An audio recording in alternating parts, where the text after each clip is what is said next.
Hey guys, and welcome to the second episode of our AI podcast where consciousness meets intelligence. And guess which one of the two I am. So, this episode is quite interesting. It's going to be on imaging techniques and diseases of the lung. I know this is kind of a heavily, uh, you know, perhaps niche subject for everyday people. This series is going to be focused on medicine. I have big aspirations in the next few years to cover every single topic covered in a UK university. Well, in a, commonly covered in a UK university. And I think it's amazing if I can have this whole series out for free. That would be a beautiful thing. So, yeah, without further ado, let's get into it. Just a quick reminder, I would like to remind you guys, I wanna keep doing some AI podcasts where it's more curiosity driven. Well, it this is curiosity driven too, but I wanna do some completely, maybe chaotic is the word. I don't know if chaotic is the word, but some more completely curiosity driven. They don't have to be related to medicine at all. Um, and I'm gonna start doing those as a separate series if that interests you guys. So let me know. Um, so yeah, again, just a reminder. I like doing these podcasts. It's a way for me to try and show to people that science can be cool and that it's not this black box that no one can understand, because you can see that I don't understand it and I'm trying to understand it, and I'm I'm trying to really have deep understanding of the knowledge and not just memorize it. So I'm trying to make it more accessible for myself and for others. And I think this method of me learning might perhaps influence others to find other creative methods of learning too. So I'm gonna introduce our guests. So do it. So, sir, can you tell us your name, please? Hi there. You can call me ChatGPT. How can I help you today? Excellent. Well, hi, I'd like to talk about imaging techniques and diseases of the lung. Sure. What specific imaging techniques or lung diseases would you like to discuss? Well, I'm completely new to the topic, so I would like some help and some guidance for now. No problem. Let's start with a common imaging technique called a chest x ray. It's often used to check for lung conditions like pneumonia or lung cancer. Does that sound good? Wow. So, I always had a question about x-rays. As a kid, I used to all the time hit my legs, my hands, go to the doctor all the time because of injuries with the bicycle or through sport. And, we've been hearing the term x-rays for so long now, and I wonder what exactly they are x-rays. X rays are a type of radiation that can pass through the body. When they do, they create images of the inside of the body, like bones and organs. This helps doctors see what's going on inside without surgery. That's why they're so useful for checking injuries. Does that help clarify? Yeah, but I don't exactly understand how they work. Can we go a bit deeper into their mechanics? Absolutely. When an X ray machine is used, it sends a beam of X rays through your body. Different tissues absorb these rays differently. Bones absorb more and appear white, while softer tissues absorb less and appear darker. This creates a detailed image that doctors can use to diagnose issues. So it sends a beam, you said, of light. Exactly. It's a special kind of light, invisible to our eyes, that can pass through the body and create an image on a detector or film. Interesting. Okay, so who discovered X-rays? Was it Marie Curie? Actually, X rays were discovered by Wilhelm Conrad Röntgen in 1895. Marie Curie later did important work on radioactivity, but Röntgen was the one who found X rays. Interesting. So, okay, and why do we use the letter X? Can you explain to me the etymology, perhaps? Sure, Röntgen called them X rays because X represents the unknown in mathematics, and at the time, the nature of these rays was unknown. And how did he produce them? Röntgen produced X-rays by passing electric currents through a glass vacuum tube, which generated high-energy rays. So, so, a high vacuum tube, you said. Exactly. It's called a cathode ray tube, and it was key in his discovery. Interesting. I'm struggling to put the pieces together still, to be perfectly honest with you. So we have these beams of light that come into the body and hit it with different frequencies. Not exactly different frequencies, but the X-rays pass through the body and are absorbed differently by various tissues, creating an image. So they are absorbed differently. So how what do you mean? And also yeah, what do you mean? Different tissues in the body absorb X-rays to varying degrees. For example, bones absorb more X-rays and appear white on the image, while soft tissues absorb less and appear darker. This contrast helps create the detailed image. Does that make sense? That does make sense. Wow. Okay. Okay. So guys, just to explain also to you. So I usually create more and more friction. So for instance, to be honest with you, I've understood one or two things about X-rays right now. This is just like kind of I'm just using some, retrospect. I'm thinking in retrospect here. I haven't really understood completely what X-rays are, and obviously that shouldn't be the goal in a 3 hour podcast, but um that's impossible. I mean, but I would like to kind of dig a bit deeper, and yeah.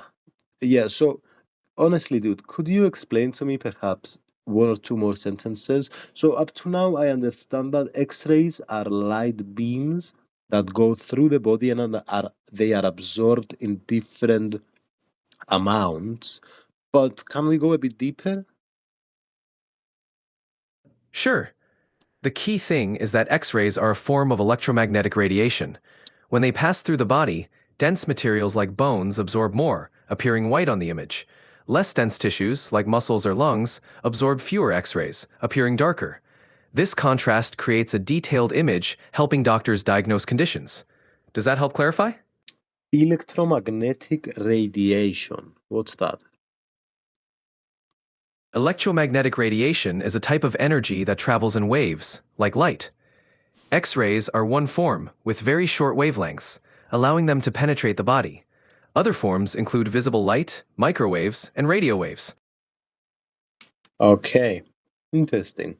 Okay, so can we compare X-rays to something like CT scan or ventilation and perfusion imaging? Absolutely. X-rays provide a single image, while a CT scan uses multiple X-rays from different angles to create a detailed 3D image. Wow. Ventilation and perfusion imaging, often used for lungs, shows airflow and blood flow, offering functional information beyond structural details. So CT scan uses images from different angles, you said. And what did you say about ventilation and perfusion imaging? Ventilation and perfusion imaging measures airflow and blood flow in the lungs. It provides functional information, showing how well the lungs are working. So, so is this like a different method then? How do we do this? What do we use some kind of equipment?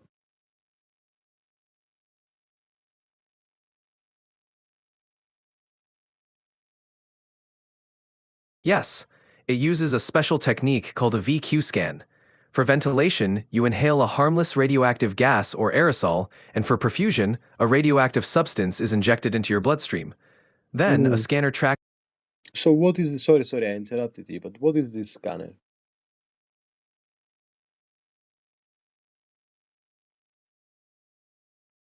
The scanner is a type of gamma camera. It detects the radiation emitted from the substances you inhaled or that were injected, creating images that show how well air and blood are moving through your lungs. A gamma camera.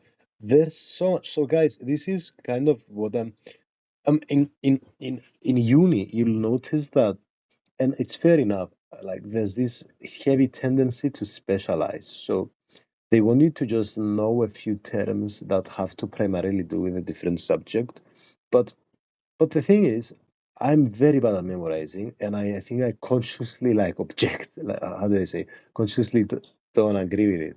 So because it's like it's trying to remember your schedule in the whole week instead of putting it down on a calendar and connecting the beats and yeah, it's just not for me, dude. And also, guys, I really want to understand these things that maybe don't have to do so much with my specialty or my thing that I aspire to be specialized at some point, because first of all, I love learning about different things. And also, a lot of the time innovation comes from this kind of cross That examination of topics, and yes, by exploring different topics. But yeah, so yeah, I want to learn more about this terminology. So you said gamma camera. What do you mean by gamma? No problem. Gamma refers to gamma rays, a type of radiation that the gamma camera detects. It picks up the radiation emitted from substances in your body to create images. And we have a beta camera too. There's no specific beta camera. Beta particles are another type of radiation, but imaging for beta radiation isn't common in medical diagnostics. Okay, so we use a gamma camera for ventilation and perfusion imaging, if I understood correctly. Exactly. A gamma camera detects the gamma rays emitted during ventilation and perfusion imaging to create detailed images of lung function. And when did we start using imaging techniques in medicine? Imaging in medicine began with the discovery of X rays in 1895. The field has grown significantly since then, with advancements like CT scans and MRI in the mid 20th century. Can you tell me a bit more about this? It's really interesting. Certainly, after Röntgen's discovery of X rays, other techniques followed. The CT scan was developed in the 1970s, using computer technology to create cross sectional images. MRI, which uses magnetic fields, came soon after, providing detailed images of soft tissues. These advancements revolutionized medical diagnostics. Interesting. Interesting. Okay, so um can we so we've talked about chest x-rays, CT scans, and ventilation and perfusion imaging. Um okay. So how do we take okay, let's go about how we take an x-ray then. I assume it's some kind of machine. I also remember I personally, guys, had this experience when I was shadowing doctors during surgeries too. They were using some imaging techniques. Sometimes I need to wear like a robe, a protective robe. Why is this? Why is this? When is this? Is this for X-rays? And also, having said that, sorry, answer it. I know it's a two-part question, guys. I'm gonna get better at having smaller, more concise questions. It's just my brain. You'll see it works a bit weirdly. No worries. For your first question, yes, taking an X ray involves a machine that emits X rays. You stand or lie between the X ray machine and a detector, which captures the image. For the second part, the protective robe, or lead apron, is worn to shield parts of the body from unnecessary radiation exposure during X rays. It's a safety measure. Does that help? So, what is this rope made out of, and who builds this machine? I personally want to do engineering, and guys, I'm going to start a different series in the next year with engineering and law.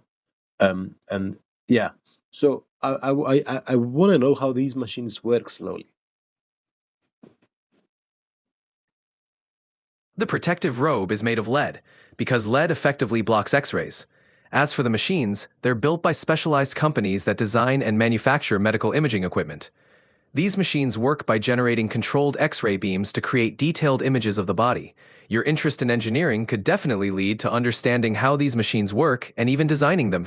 Can we go a bit deeper into this? I feel like, and I understand that you understand that I'm not very intelligent, but let's go a bit deeper into it. Tell me more. Not at all. You're asking great questions. Let's dive deeper. X-ray machines have a tube that generates X-rays by accelerating electrons and colliding them with a metal target. This produces X-ray beams that pass through the body to create images. Lead aprons block X-rays to protect areas not being imaged. This blend of physics and engineering is crucial for creating these machines. So you said they're accelerating electrons. Yes, exactly. The X-ray tube inside the machine accelerates electrons using a high voltage, and when these electrons hit a metal target, X-rays are produced. This process is a key part of how X-ray machines function. So okay, how do we achieve the electron acceleration then? Electron acceleration is achieved using a high voltage between two electrodes in the X-ray tube. The electrons are emitted from a heated cathode and accelerated towards a metal anode, producing X-rays when they collide. Hmm. Wow. To be honest with you, okay, for me and the other dummies in the audience, could you, in a 5-step? And sorry, guys, I don't mean to like put us down. Maybe you're very clever and intelligent, and you understand this and whatever. But can you explain to me in a simple 5-step process how we take an X-ray as a doctor, and maybe even include some of the mechanisms inside the machine? And yeah, it's 5 simple steps. Sure. Here's a simplified 5-step process. 1. Positioning. The patient is positioned between the X-ray machine and the detector. 2. Setting the machine. The X-ray machine settings are adjusted based on the area being imaged. 3. Generating X-rays. The machine accelerates electrons that collide with a metal target, producing X-rays. 4. Imaging. The X-rays pass through the body and the detector captures the image. 5. Protection. Protective gear, like lead aprons, shields parts of the body from radiation. Does that clarify the process? Okay. So okay, we positioning, and you make the settings clear, and okay. So yeah. So okay, a weird question, and maybe a bit out of topic. Do quantum mechanics have to do anything with X-ray? Just X-ray? That's it. Sorry. Quantum mechanics plays a role in how X-rays interact with atoms in the body. The energy levels of electrons and their behavior are governed by quantum mechanics, which explains how X-rays are absorbed or pass through different tissues. So yes, there's a connection. Hmm. Um. Oh God, I'm confused. If you could explain to me the connection again, and also, so we have acceleration of electrons. They hit a metal rod, you said, and this creates the light beams. Sure, the connection is that quantum mechanics explains how electrons and atoms interact at a tiny scale. In an X-ray machine, electrons are accelerated and collide with a metal target, producing X-rays. These X-rays are a form of light that can penetrate the body and create images. Does that help clarify? So why does this collision between the accelerated electrons and the metal rod create the X-rays? When the accelerated electrons hit the metal target, their sudden deceleration releases energy in the form of X-rays. This process Um, is called bremsstrahlung or braking radiation, and it's oh, how the X-rays are generated.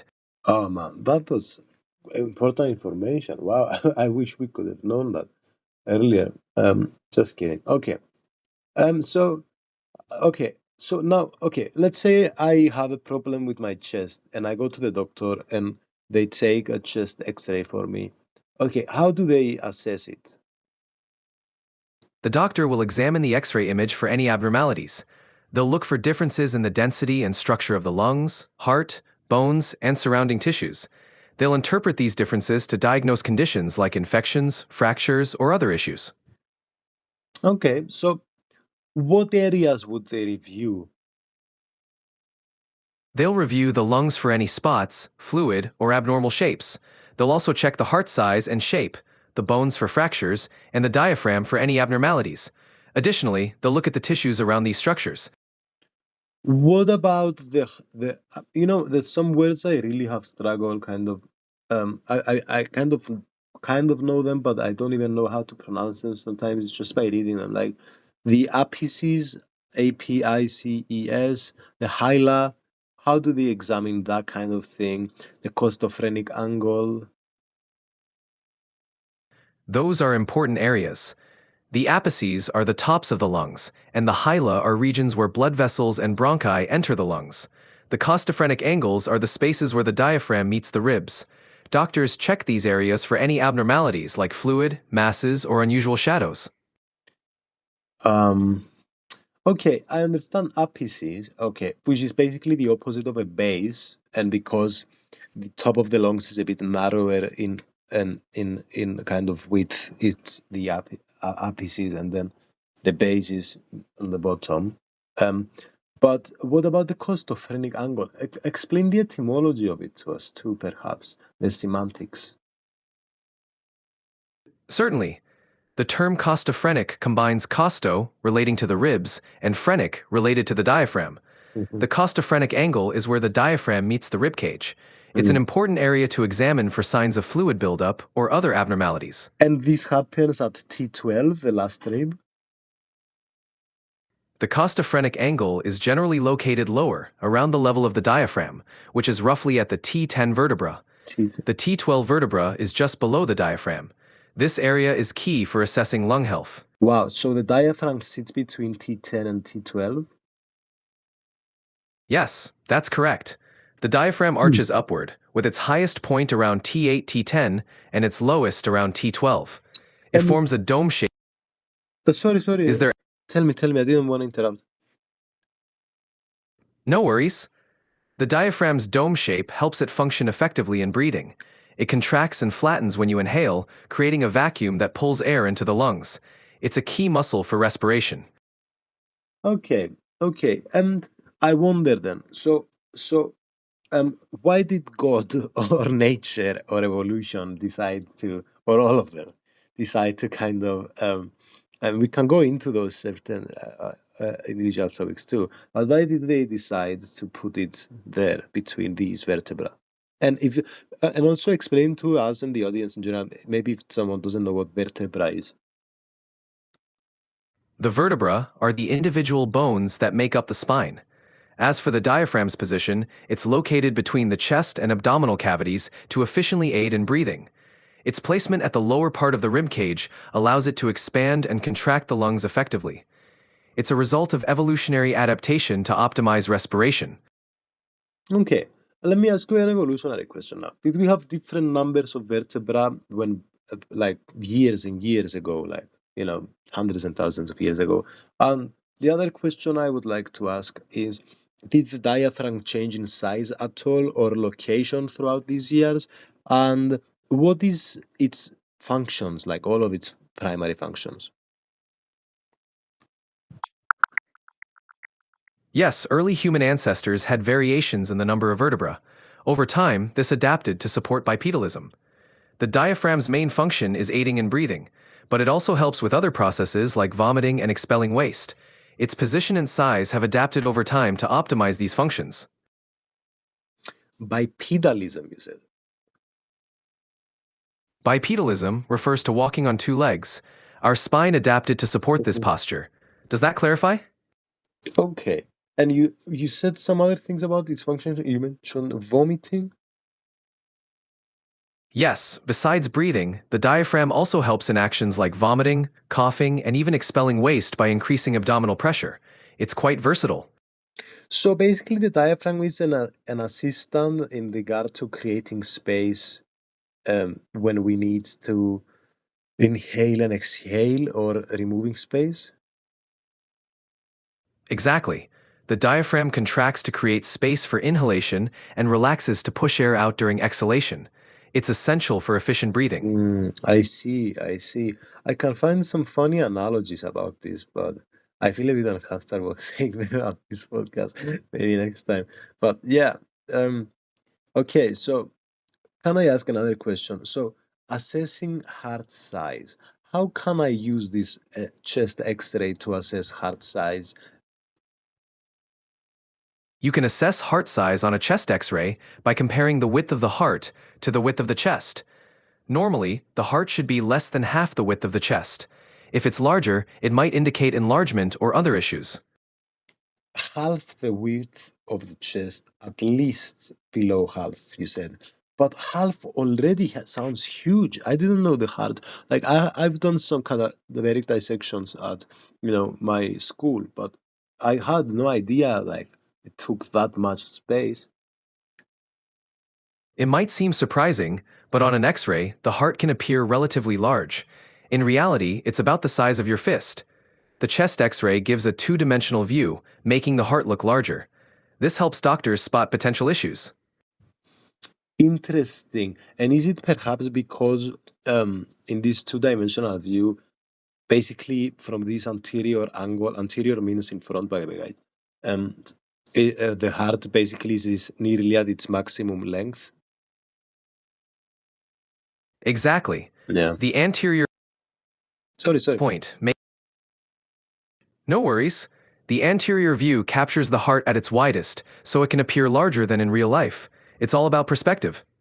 I see. That makes sense. So this is the cardiothoracic ratio, basically. Exactly. Mm-hmm. The cardiothoracic ratio compares the width of the heart to the width of the chest. It's a useful measure on a chest X-ray to assess heart size. Amazing. So what about radiography now? So how is this a chest? Is this an imaging technique too? Yes, radiography is the general term for using X-rays to create images, and a chest X-ray is a specific type of radiography used to view the chest. It's one of the most common imaging techniques. Okay, and what's the difference between radiography and other imaging techniques? Radiography primarily uses X-rays to create two-dimensional images, while other techniques like CT scans, MRIs, and ultrasound provide more detailed or different types of images. CT scans, for example, offer cross-sectional images, and MRIs use magnetic fields for detailed soft tissue views. Cross-sectional images. So this means it's axial. It's like we cut the body in half from the left hip bone to the right. Exactly. A CT scan provides axial images, like slices through the body from side to side, giving a detailed view of internal structures. It's like looking at thin cross-sections. Mm. And a CT scan, does it ever show like if from a transverse view or from a sagittal? I'm really bad with understanding all these frontal, transverse, sagittal. These guys is basically different kind of names to say when we're talking about how we view the body. Like, is it like we cut it left and right, front and back? And I just really have trouble memorizing which is which, and I can't logically understand the etymology. I've tried in the past, but yeah, if you could enlighten us. No problem, let's break it down. Transverse axial. This is like slicing the body horizontally, dividing it into top and bottom parts. Sagittal. This view slices the body vertically from front to back, dividing it into left and right halves. Frontal coronal. This slices the body vertically as well, but divides it into front and back sections. A CT scan can provide all these views, offering a comprehensive look. Does that help clarify? Hmm. Um. Oh, Is wait. there a particular... So a CT scan can offer all of these, not only axial. Exactly. Hmm. A CT scan can provide axial, sagittal, and coronal views, giving a comprehensive picture of the body's internal structures. And MRIs, X-rays, and radiography cannot.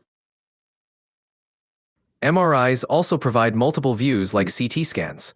X-rays and standard radiography, however, typically provide only a single two-dimensional view. I see. And what's the difference between X-rays and radiography? Radiography is the technique or process, and X-rays are the specific type of radiation used in that process. So radiography often refers to the broader imaging technique that uses X-rays. So X-rays are a subset of radiography. Exactly. X-rays are a subset of radiography, which includes any imaging technique using X-ray radiation. Wait, I'm a bit confused. So what other techniques are used in radiography? In radiography, the primary technique used is X-rays. Other imaging techniques like CT scans and fluoroscopy also use X-rays, but in different ways to produce detailed or real-time images. Okay, and so we don't have any other things in radiography besides X-rays. Exactly. Radiography specifically refers to imaging techniques that use X-rays. Other imaging modalities like MRI or ultrasound use different principles. Okay. Okay, wow, these imaging techniques are so interesting, but honestly, sometimes it's like so hard to understand. Because one thing I'm gonna come to now is about strengths and weaknesses. Because every time this conversation comes to the table, we start saying, ah, these imaging techniques better for clear visualization, but this one is better for soft tissue, this is better for bones, this is better for ionizing radiation. I always personally seem to forget which does which, though. I don't know if it's because I have a lack of understanding in terms of their, how they work, which is what I was saying to you guys before. Like, this is kind of sometimes the price you pay. Maybe I'm wrong, by the way, but this is. I feel like the price you pay sometimes with specializing without understanding like these things. Like, you're gonna forget it. I don't know, dude. I don't know. Maybe I'm wrong. Maybe I'm wrong. There's certainly like a more pragmatic way of like, if it works, it works. Like, you go to your job and you don't need to like understand completely how these things work. You just have to use the machines. But anyway, not. I don't want to get into a monologue. But yeah, if you could help us out understand these weaknesses and strengths of each imaging technique. Sure. Here's a quick overview. X-rays, great for viewing bones and detecting fractures. Weakness, limited for soft tissue details. CT scans, excellent for detailed cross-sectional images, good for bones and soft tissues. Weakness, higher radiation exposure. MRI, excellent for detailed images of soft tissues like the brain and muscles. Weakness, longer scan times and not ideal for bone imaging. Ultrasound, safe for soft tissues and pregnancy. Real-time imaging. Weakness, limited penetration for deeper structures and lower resolution. Understanding these can help you remember the best uses for each. Whoa, that's a lot of information, and to be honest, I'm kind of confused still. So let's go step by step and talk about all these imaging techniques as weaknesses and strengths. Sure. Let's start with X-rays. X-rays, strengths, quick, widely available, good for bones and chest imaging. Weaknesses, limited detail for soft tissues, uses ionizing radiation. CT Okay, scans, okay, sorry, I'm gonna interrupt you here. What do you mean ionizing radiation? I've been hearing this again and again. ionizing radiation is a type of energy that can remove tightly bound electrons from atoms, potentially causing damage to cells and DNA. It's used in X-rays and CT scans, which is why minimizing exposure is important. Is this what we call free radicals? Free radicals are unstable molecules that can form when ionizing radiation interacts with the body. They can cause damage to cells, contributing to the potential risks of radiation. I see. So this is why. So how come some imaging techniques cause ionizing radiation and other imaging techniques don't? It depends on the energy source used. X-rays and CT scans use high-energy radiation, which can ionize atoms. Techniques like MRI and ultrasound use non-ionizing methods, such as magnetic fields and sound waves, which don't carry enough energy to ionize atoms. So it depends on the amount of energy? Exactly. The energy level determines whether the radiation can ionize atoms or not. Hmm. I see. So the energy. So if it's high energy, it can ionize? Yes, exactly. High-energy radiation like X-rays can ionize atoms, while lower-energy radiation like that used in MRIs cannot. Wow. So what you're saying is we need to find machines that create high enough energy to create this imaging technique and low enough so they don't cause ionizing radiation? Exactly. The goal is to balance energy levels to get clear images while minimizing risks. Techniques like MRI and ultrasound achieve this by using non-ionizing methods. Okay, so in terms of radiation, then MRI and ultrasound are at the top for most safe. Yes, exactly.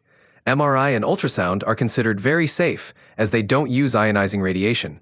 And when were they discovered, MRI and ultrasound? MRI was developed in the 1970s, with the first human body scan in 1977. Ultrasound imaging was used clinically starting in the late 1940s. One more time, 1970s and 1940s. So MRI 1970s? Yes, that's correct. MRI was developed in the 1970s, and ultrasound was used clinically starting in the late 1940s. Interesting. So then let's rank in terms of radiation the rest, the X-rays. So X-rays and radiography, I'm still kind of confused if I should put them in the same category. You can think of X-rays as a specific application within radiography. For ranking in terms of radiation exposure, 1. X-rays, radiography, lower radiation but still ionizing. 2. CT scans, higher radiation compared to standard X-rays, also ionizing. So they are related but differ in their specific use and exposure levels. So X-rays have more radiation than CT scans. Actually, CT scans generally have higher radiation exposure than standard X-rays because they take multiple images from different angles. X-rays have lower radiation compared to CT scans. And MRIs have lower radiation than X-rays. Yes, MRIs don't use ionizing radiation at all, so they're much safer in terms of radiation exposure compared to X-rays. Wow, that's so cool. Is there any new method that's developing right now? Yes, new methods are emerging. For example, PSMA PET CT scans for prostate cancer offer more accurate detection. There's also a new mid-infrared photothermal imaging technique for high-resolution chemical imaging of live cells. These innovations are enhancing diagnostic precision. Wow, can you tell me the second one again? Sure, the second technique is mid-infrared photothermal imaging. It's a new method that provides high-resolution chemical imaging of live cells, allowing for detailed observation at the molecular level. How does it do that? It uses mid-infrared light to cause tiny temperature changes in the sample, which are then detected to create detailed images. This allows scientists to see molecular structures and chemical compositions in live cells with high precision. Interesting. Okay, so I've kind of had a clearer picture now about strengths and weaknesses of them in terms of ionizing radiation. By the way, for me and the audience, if you could kind of add to our list of understanding now. So I understand that the main imaging techniques are MRIs, ultrasounds, X-rays, and CT scans. Am I missing any? You've covered the main ones. Another important technique is PET scans, positron emission tomography, often used in conjunction with CT or MRI for metabolic and functional imaging. Also, fluoroscopy is used for real-time moving images. So how are PET scans and fluoroscopy? How do they work? PET scans, they use a tiny amount of radioactive material to show how tissues and organs are functioning. This is helpful in detecting cancer and monitoring metabolic activity. Fluoroscopy. This technique uses X-rays to obtain real-time moving images of the inside of the body, often used in procedures like barium swallows or guiding catheters. One more time for us dummies, please. Sure, PET scans. They use a small amount of radioactive material to visualize how organs and tissues are functioning, useful for detecting abnormalities like cancer. Fluoroscopy. It provides real-time moving X-ray images, often used to observe processes like swallowing or guiding medical instruments during procedures. So how does fluoroscopy do this? Fluoroscopy continuously passes X-rays through the body, capturing dynamic images on a monitor. This allows doctors to see real-time movement, like swallowing or blood flow, helping guide procedures. So fluoroscopy is it's continuous X-rays. And what is the fluoro in front? Fluoro refers to fluorescence, highlighting the continuous and glowing nature of the images produced. It indicates the real-time imaging capability. What does fluorescence mean? Fluorescence is when a light material absorbs light or radiation and then emits light. In fluoroscopy, it refers to how the X-ray images are captured and displayed in real time. Wow. Okay. And PETs, you said there's small amounts of an organism doing something. Sorry. I'm honestly trying my best to concentrate. It's just hard. No worries. PET scans use a small amount of radioactive material to show how tissues and organs function. It's helpful for detecting abnormalities like cancer. You're doing great. So tell me again. So it's helpful for understanding. And sorry for just repeating what you're saying. I'm just trying to kind of digest it. It's helpful for helping with abnormalities and cancer by. Oh, tell me. Sure, PET scans help detect abnormalities, especially cancer, by showing how tissues and organs are functioning. The radioactive material highlights areas of high Mm. activity. So we're You're doing great. swallowing. Thank you, sir. We're swallowing a radioactive material. For PET scans, a small amount of radioactive material is usually injected into the bloodstream. It travels to the areas of the body being examined. You're doing well with all this info. Wow. So we're swallowing. No, sorry, we're not swallowing. It's injected into the bloodstream. Okay, so could you now include PET into this ranking? So when it comes to radiation, does it have a lot of radiation?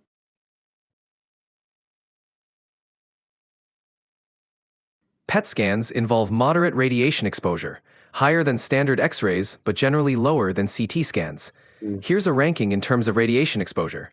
1. MRI ultrasound, yeah. no ionizing radiation. 2. X-rays, lower radiation. PET scans, moderate radiation. CT scans, higher radiation. Okay, got it.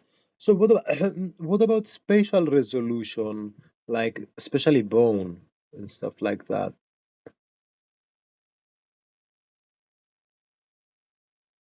For spatial resolution and especially for bones, 1. CT scans, high resolution, excellent for bone details. 2. X-rays, good for bones but less detailed than CT. MRI, great for soft tissues but also useful for bones.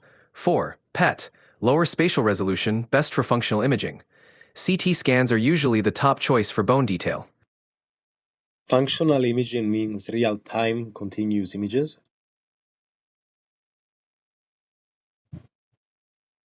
Functional imaging refers to observing metabolic or physiological processes, Mm, like how tissues are functioning. It's not necessarily real time, but shows activity levels in the body. got it. Fluoroscopy is what provides real time, continuous images. Got it. So okay. So radiation, I think the audience too. I think we've all understood.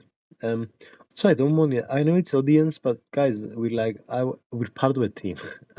Anyway, but yeah. So what about okay? What about pricing? Let's talk about pricing to understand that part. Sure, generally, X rays are the least expensive, followed by ultrasound. CT scans and MRIs are more costly due to their complexity and equipment. PET scans are usually the most expensive because they require special materials and equipment. I see. I see. Um. Okay, that makes sense. So, okay, what? So you said when it comes to spatial resolution, CT scans are great for bones, and then MRI is great for soft tissues. What about X-rays and ultrasound?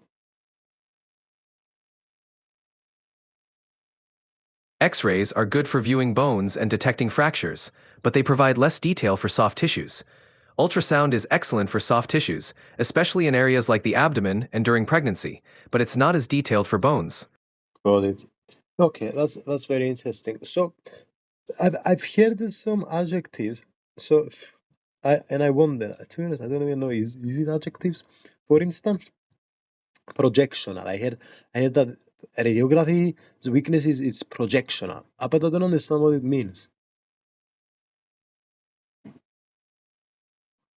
Projectional means that X-rays create a 2D image from a 3D structure, like taking a shadow picture. This can limit detail and depth perception compared to techniques like CT scans, which provide more dimensional detail. That's wow. I have a question for you. Can we create a 3D image prediction from a 2D picture? Yes, it's possible, using advanced algorithms and machine learning techniques. They can analyze 2D images and predict 3D structures, though the results may not be perfect. CT and MRI naturally provide more accurate 3D imaging.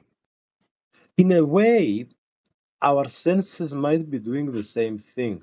they're building kind of a, maybe the word is 4D or 5D or whatever, and our senses are just building a 3D representation because our bodies and physiological systems can only, like our senses can only go up to 3D.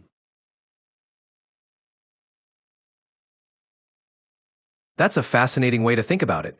Our senses do indeed construct a 3D representation of the world based on the information they gather, which is primarily in 2D forms like images or sounds. It's like our brain is the ultimate 3D modeler. Mm, okay. Yeah, maybe, perhaps. I mean, is there a way to scientifically study this? Yes, this concept is studied in fields like neuroscience and cognitive science, where researchers explore how the brain constructs our perception of reality from sensory input. It's a key part of understanding perception and consciousness. I see. Well, I would love to talk about it when we have our curiosity-driven session. But can you briefly explain some of these things to us, like with neuroscience and the perception?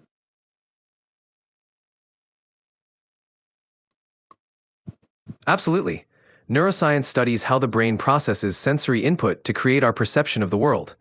It looks at how neurons and brain regions work together to interpret signals from our senses, forming a coherent experience. This includes understanding how we perceive depth, motion, and our environment. Hmm. Interesting. Okay. So, so could you go a bit deeper into this? Certainly, the brain integrates information from different senses, like vision, hearing, and touch, through complex neural networks. It constructs a 3D representation of our surroundings, allowing us to navigate and interact with the world. This process involves various brain areas like the visual cortex and auditory cortex working together. Interesting.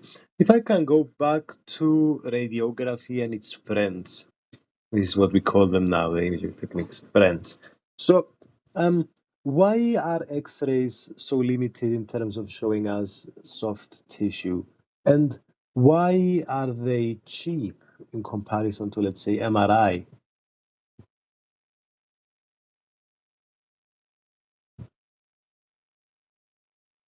X-rays are limited in showing soft tissues because they primarily capture differences in density, like bones. Soft tissues have similar densities, making them harder to distinguish. They're cheaper because the technology is simpler and faster, requiring less expensive equipment and time compared to MRI.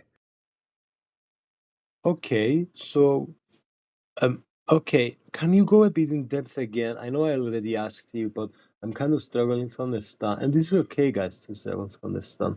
Um, as long as we're doing our best to try to understand. No, so can you go again and explain how these imaging techniques compare to each other in terms of price, and explain to me why these differences occur in of price?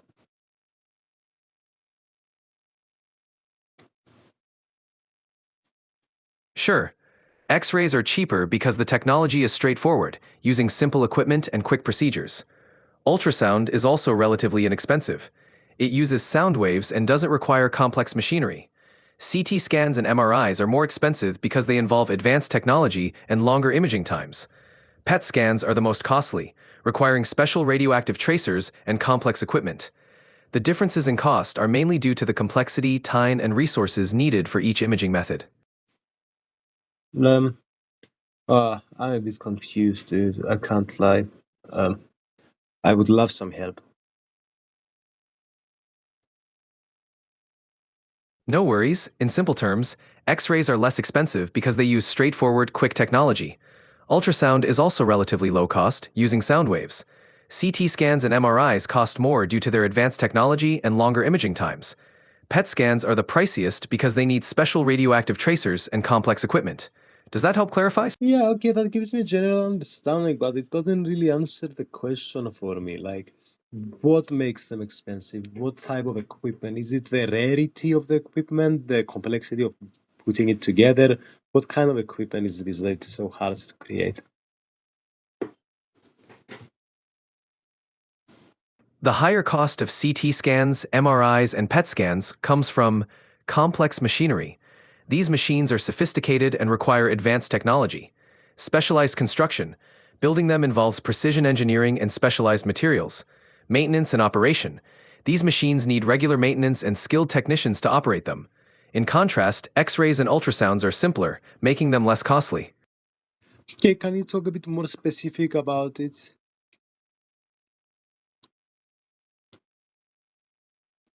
Absolutely. For CT scans, the machine uses complex rotating X-ray equipment and advanced computing for detailed images, requiring significant investment. MRIs need powerful magnets and radio waves, which are expensive to manufacture and maintain. PET scans involve producing special radioactive tracers and sophisticated detectors to measure their distribution in the body. All these factors contribute to their higher costs. One more time, please.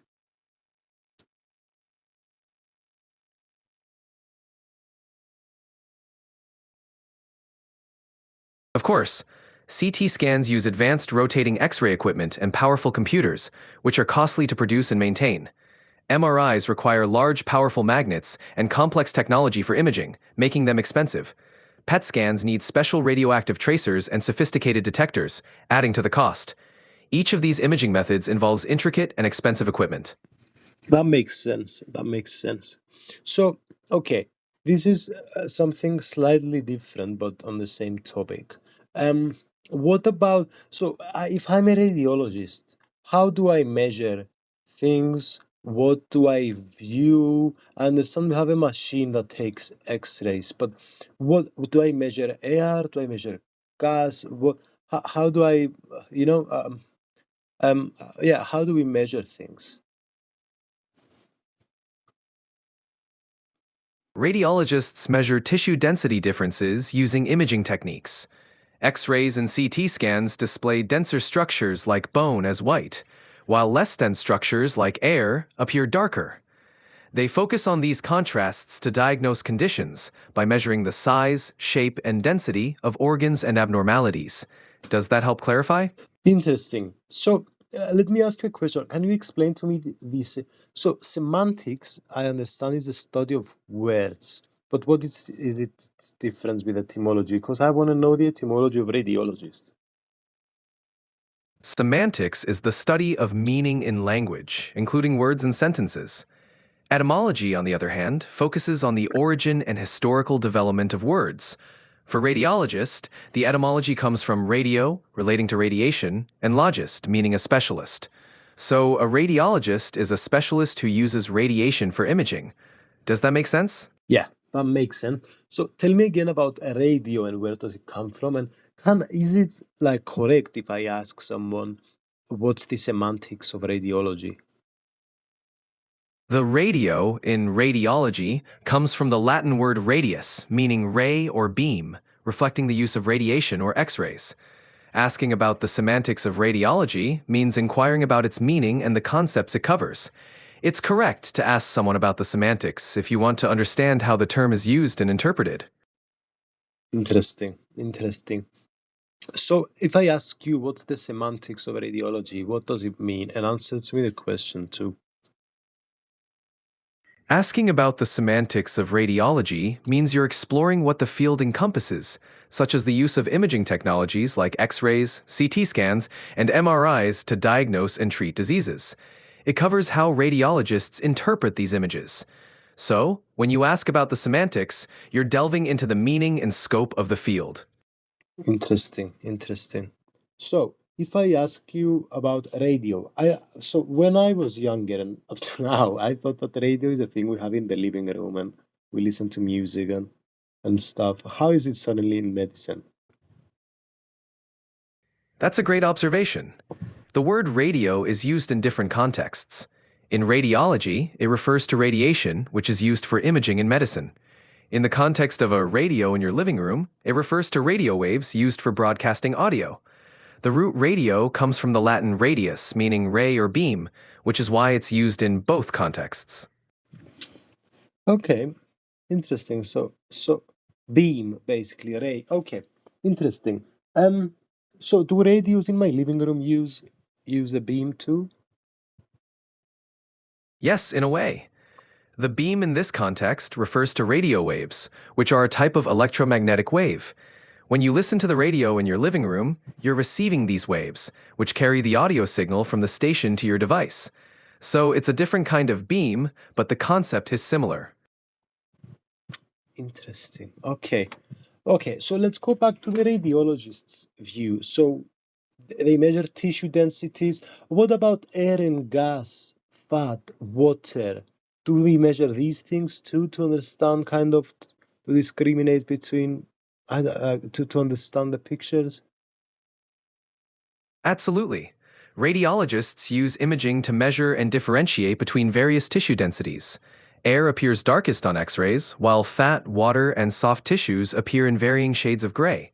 This helps identify different structures and abnormalities. By understanding these differences, radiologists can accurately interpret the images and diagnose conditions. Interesting. So fat and bone. Is fat soft tissue? I assume bone is not soft tissue. Exactly. Fat is considered a type of soft tissue, but bone is not. Bone appears much denser and whiter on X-rays, while fat appears darker, closer to the shades of soft tissue. This distinction helps in identifying different structures and abnormalities in the body. Okay, what about things that have high atomic number? Do they appear differently? Yes, exactly. Structures with higher atomic numbers, like bones, which contain calcium, appear whiter on X-rays. This is because they absorb more X-rays compared to tissues with lower atomic numbers, like fat, or let me Sorry, know if you need clarification. sorry for interrupting you. Well, calcium doesn't have like what's the atomic number of calcium like? I don't remember, but it's not that high. You're right. Calcium's atomic number is 20, which isn't extremely high compared to some elements. However, in the context of the human body, calcium is relatively dense. Bones have a high concentration of calcium and other minerals, making them more radiopaque and thus appearing whiter on X-rays compared to softer tissues. Interesting. Oh, wow. Okay, that makes sense. So does fat appear different? Yes, fat appears different on X-rays because it has a lower density compared to other tissues. It shows up as a darker shade of gray, distinguishing it from muscles, which are slightly denser and appear lighter. This contrast helps radiologists identify different tissues and structures in the body. What about water and air? How do they appear? Water and air appear differently as well. Air shows up as the darkest areas on X-rays because it's the least dense. Water, which is denser than air but less dense than bone, appears in varying shades of gray, depending on the amount present. This differentiation helps radiologists identify structures like lungs, which contain air, and fluid-filled areas. Wow, this is amazing.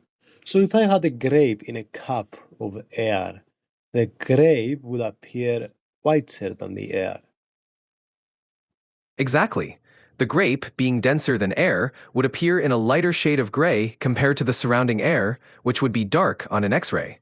This contrast helps highlight the grape's presence within the air-filled space. And this is because the grape is more dense. But if I put a grape in a cup of water, then the water is more dense than the air from before. So more dense means it's going to look more white. How will a grape in a cup of water look?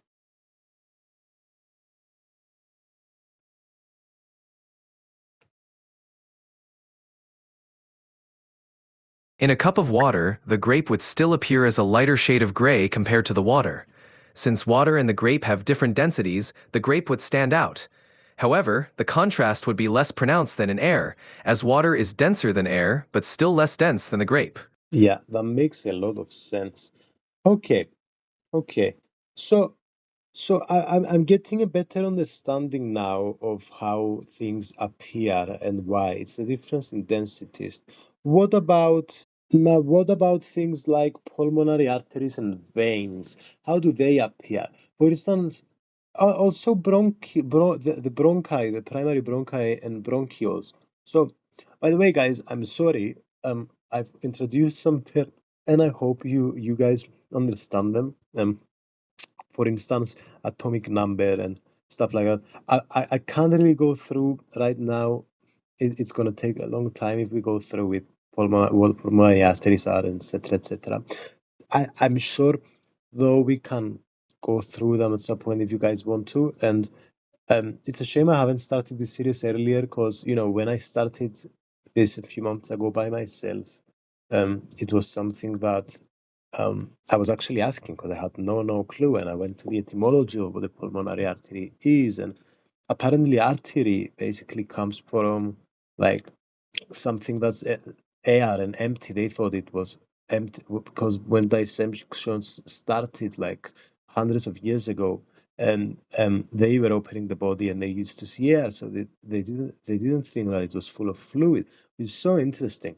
But yeah. Anyway, my point is we can go through these sometimes, but I can't go through this on every single episode, unfortunately.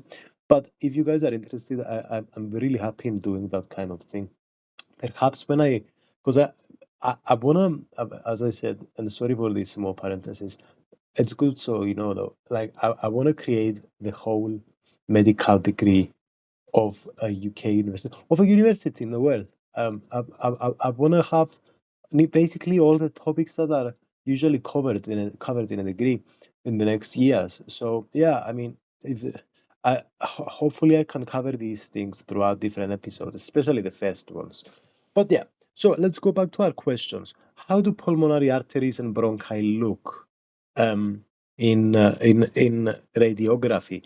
I assume pulmonary arteries have fluid well, they have fluid inside, so the fluid inside is going to make them appear less dense, but in bronchi, the air, it's going to make them appear sorry, the fluid is more dense, the air is less dense. So in bronchi, the air is going to make them look differently. It's going to make them look more gray.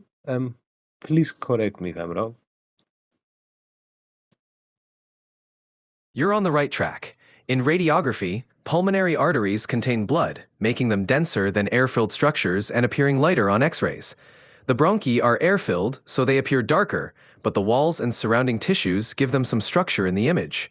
So yes, the difference in density between air and fluid results in these structures appearing distinctly on radiographs. Amazing. Okay. And now I want to ask another question, as always. So I have a chest X-ray.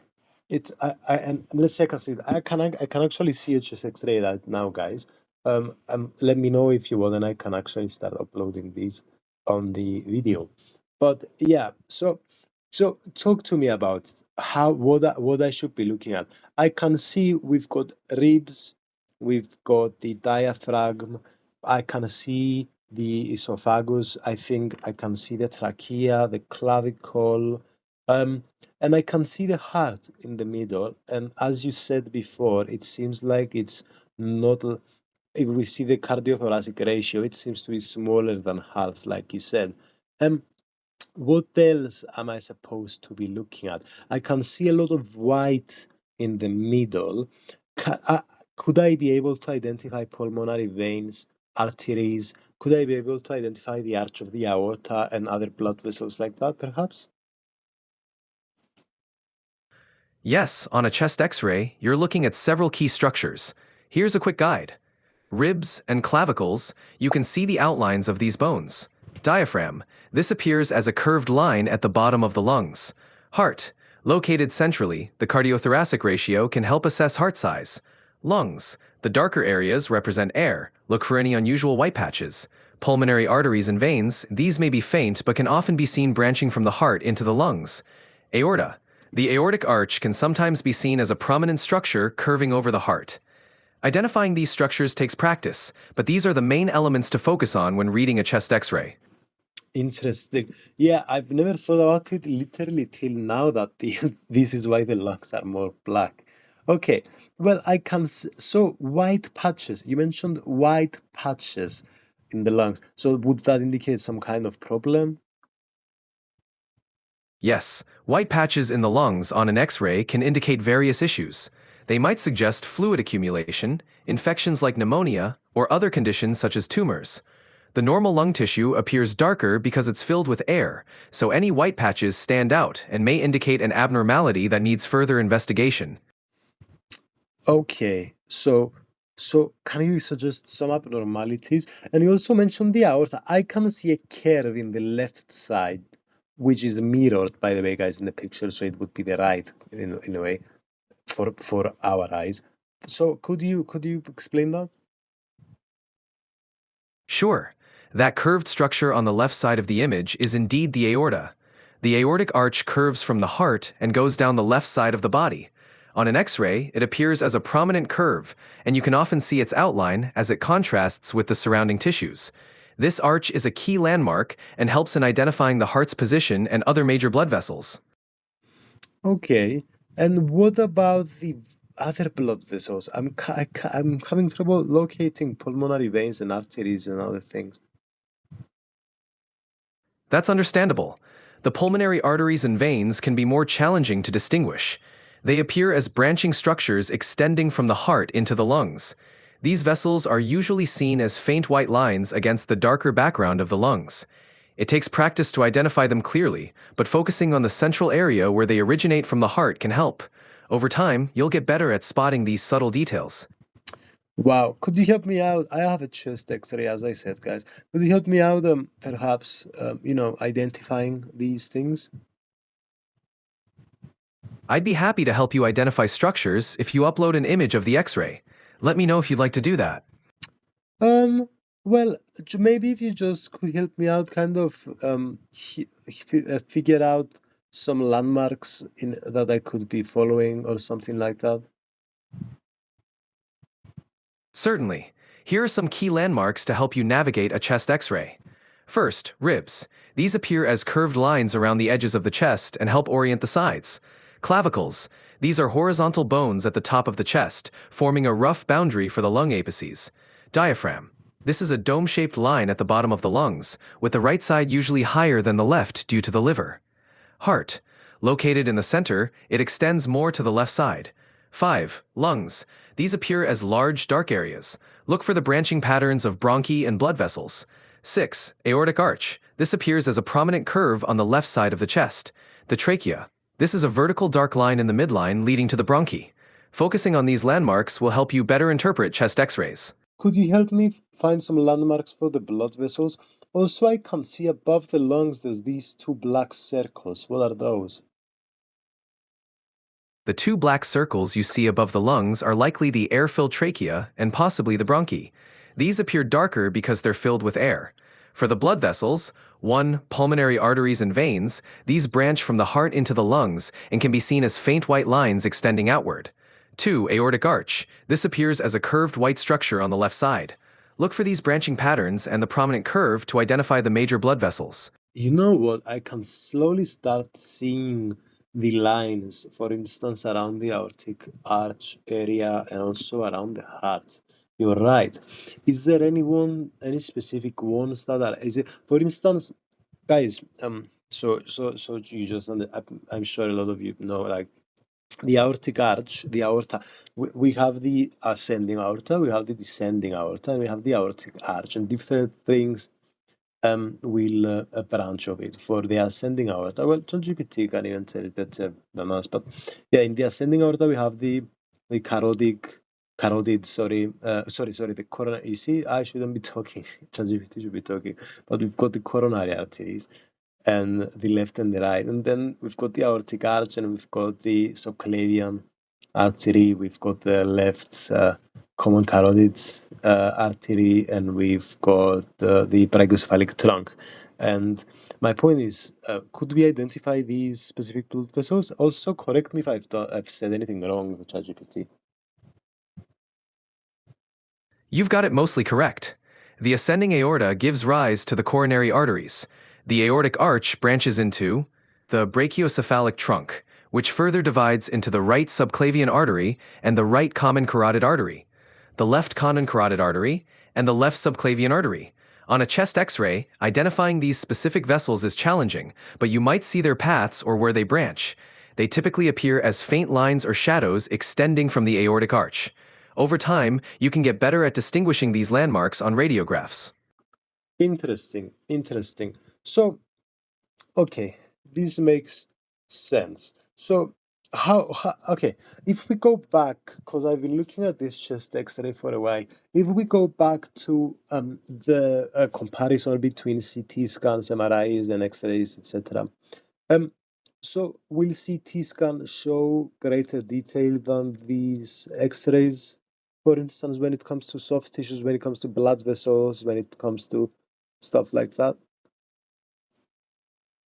Yes, CT scans provide greater detail than X-rays, especially for soft tissues and blood vessels. They create cross-sectional images, allowing for a more comprehensive view of the body's structures. This detail helps in identifying abnormalities in soft tissues, organs, and blood vessels more clearly. Okay, so could we talk a bit about um, actually what CT means? So I know it's computed tomography, but I don't get a lot from this title. If you could explain it to me, maybe the etymology, the semantics.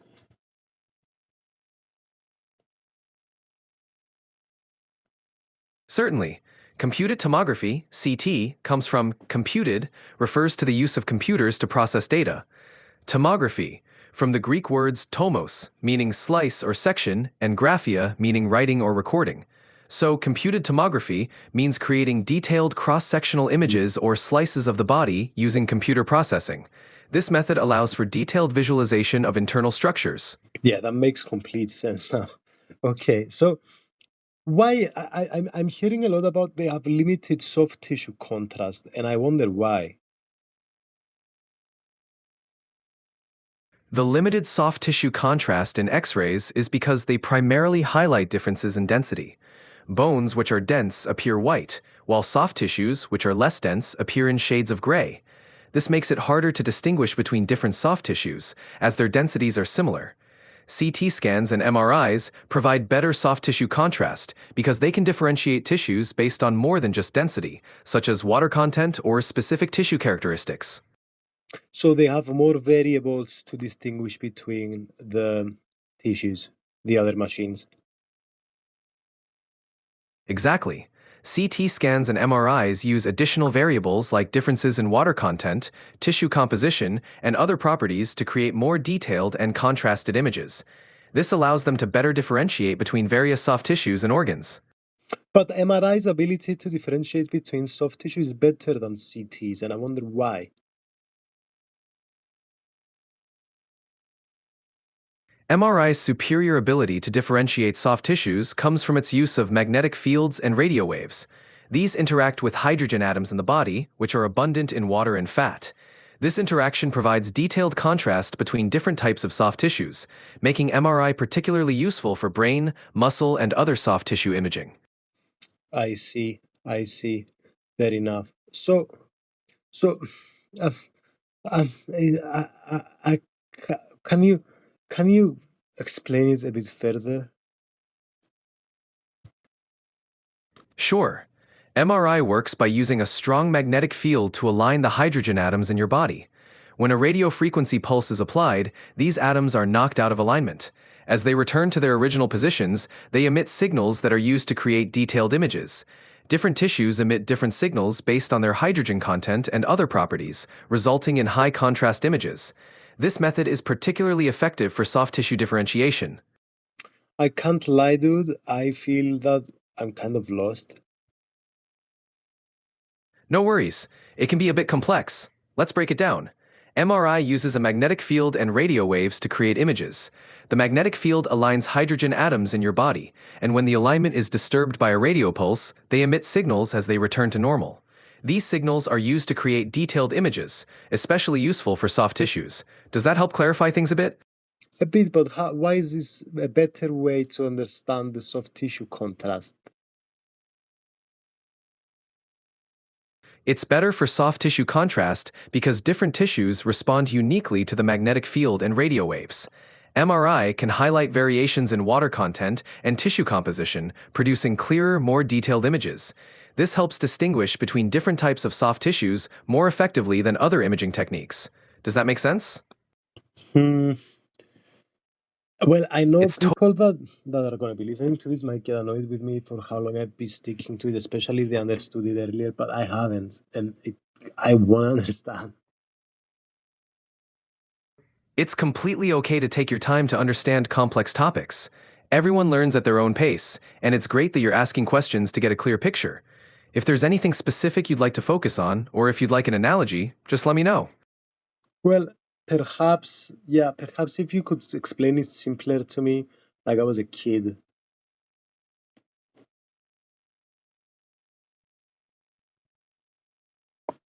Sure, think of it like this. MRI is like a special camera that uses magnets to see inside your body. Different parts of your body have different amounts of water. The MRI can see these differences really well, so it can show things like muscles and organs more clearly than other machines. It's kind of like having a superpower that lets you see inside your body in great detail. So, okay, you said differences in the water. So CT doesn't show differences in water then? CT does show differences, but it focuses more on density, like how hard or soft something is. Mm. MRI, on the other hand, can highlight differences based on water content and other properties, Oh, giving a clearer picture of soft tissues. I So see. while CT I see. That makes sense. Sorry for interrupting you. That makes sense. Okay, because before you kind of grouped CT with MRI, and you said that they had both of them had very, very different, many different variables. But so mainly CTs, um, as you said, densities, and then MRI's main thing is water, or do they have secondary ones? MRI's main advantage is its sensitivity to water content, but it also uses other variables like tissue composition and blood flow. This helps it provide detailed images of soft tissues. CT, meanwhile, excels at showing differences in density, making it ideal for bones and other dense structures. Both have their strengths, but they focus on different aspects. I see. That makes a lot of sense now. I want to go forward and ask you about some other terms I've heard, and I want explanation. Like helical technology. What's that supposed to mean, and how does it relate to what we were talking about? Helical technology in CT scanning refers to the way the scanner captures images. The X-ray tube rotates around the patient in a spiral or helical path as the patient moves through the scanner. This allows for faster, more continuous data collection, resulting in detailed 3D images. This method improves image quality and reduces scan time, making it especially useful for capturing moving organs or blood vessels. And how is this helical technology made, and what are the components of the machine? Helical CT technology is created through the combination of several key components. 1. Gantry. This is the rotating frame that houses the X-ray tube and detectors. It spins around the patient to capture images from different angles. 2. X-ray tube. This produces the X-rays that pass through the body to create the images. 3. Detectors. These capture the X-rays after they pass through the body, converting them into electrical signals. Table. The patient lies on this motorized table that moves through the gantry. 5. Computer system. This processes the data to reconstruct the images into detailed cross-sectional views. These components work together to produce high-quality, detailed images. Hmm, interesting. Okay, okay, for us dummies, if you could repeat it again with, layman's terms.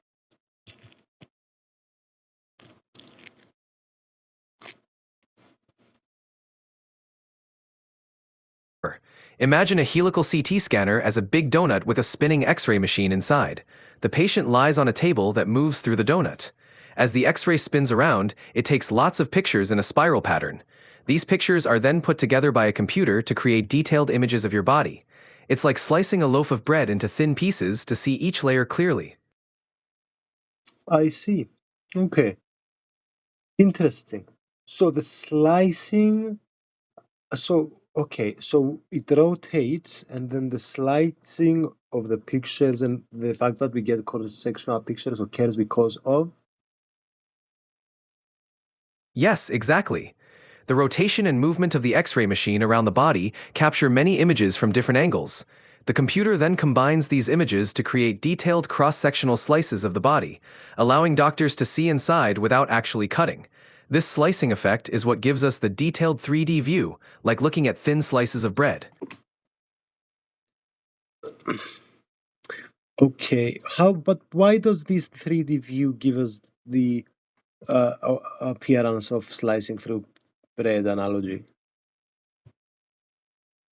The bread analogy works because, just like slicing bread gives you individual layers, the CT scan takes many thin slices of your body. These slices can then be stacked together to form a complete 3D image. This allows doctors to examine each layer in detail, like checking each slice of bread I to see. find any abnormalities. Yeah, that makes a lot of sense.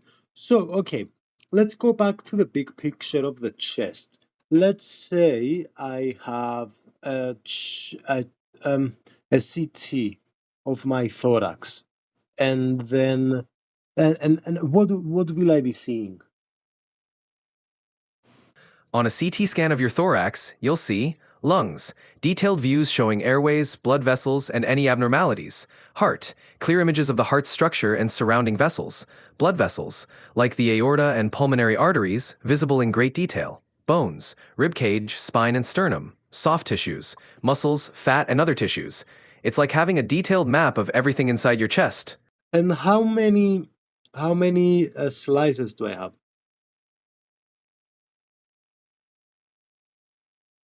The number of slices in a CT scan can vary, but modern scanners can produce hundreds to thousands of slices. These slices are extremely thin, often less than a millimeter, giving a very detailed view of the body. This high resolution helps in accurate diagnosis and analysis. And what's the thickness? The thickness of each slice in a CT scan typically ranges from less than 1 millimeter to about 5 millimeters. The exact thickness can be adjusted depending on the detail needed for the specific scan. Interesting. Okay, so what about the okay, I got that. What about the blood vessels? Can we find the blood vessels in these CT scans? Yes, absolutely. Blood vessels can be clearly visualized in CT scans, especially with the use of contrast dye. The dye highlights the blood vessels, making them stand out against other tissues. This allows for detailed examination of arteries, veins, and other vessels, helping to detect blockages, aneurysms, or other vascular issues. And okay, I've got a, and again, guys, if you need me, I can upload these things. But just let me know. So I have a chest. Sorry, yes, I've got a thorax. Um, and honestly, I would like to know the simple answer to what's the difference between thorax and chest. But I have this thorax CT scan in front of me, and I wonder how I can locate the blood vessels.